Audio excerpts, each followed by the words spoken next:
கோவை மாவட்டத்தில் 6 தாலுகாக்கள், 6 அரசு கல்லூரிகள், பாலங்கள், சாலைகள் என அனைத்து திட்டங்களையும் கொண்டு வந்தது அதிமுக அரசுதான் என அதிமுக முன்னாள் அமைச்சர் SP வேலுமணி தெரிவித்தார்.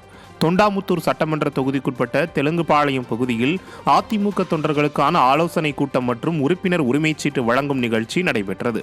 இதில் அதிமுக முன்னாள் அமைச்சரும் அதிமுக தலைமை நிலைய செயலாளருமான SP வேலுமணி கலந்து கொண்டு அதிமுக உறுப்பினர்களுக்கு உறுப்பினர் உரிமைச்சீட்டுகளை வழங்கினார். இந்த நிகழ்ச்சியில் பேசிய அவர், கோவை மாவட்ட மக்களுக்கு 50 ஆண்டு கால வளர்ச்சியை கொடுத்தது அதிமுக தான் என தெரிவித்தார்.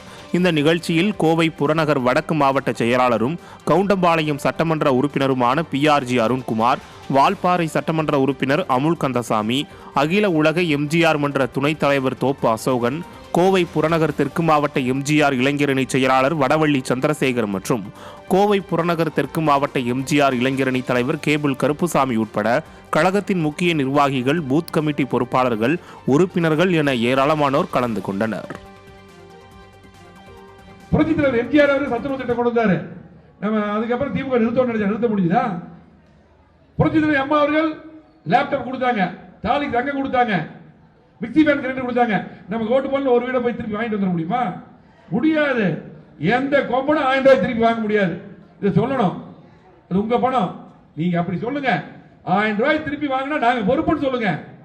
வாங்கவே முடியாது. இதெல்லாம் பொய்யான பிரச்சாரம் சொல்லி ஓட்டு வாங்கினாங்க. கோயம்பேடுக்கு 50 ஆண்டுகள் வளர்ச்சியை கொடுத்திருக்கிறோம். எங்க பார்த்தாலும் சாலைகள், பாலங்கள், கூட்டுக்குண்டு திட்டம், மத்திய திட்டம், ஏர்போர்ட் விரிவாக்கம், 6 புதிய கல்லூரி, 6 புதிய தாலுகா, சொல்லிட்டே போலாம். அத்தனை திட்டங்களை கொடுத்திருக்கிறோம். திமுக ஒண்ணுமே பண்ணல. கலெக்டர் புது பில்டிங், SPS புது பில்டிங், சொல்லிட்டே போலாம். அவ்வளவு திட்டங்களை தந்தது அண்ணா.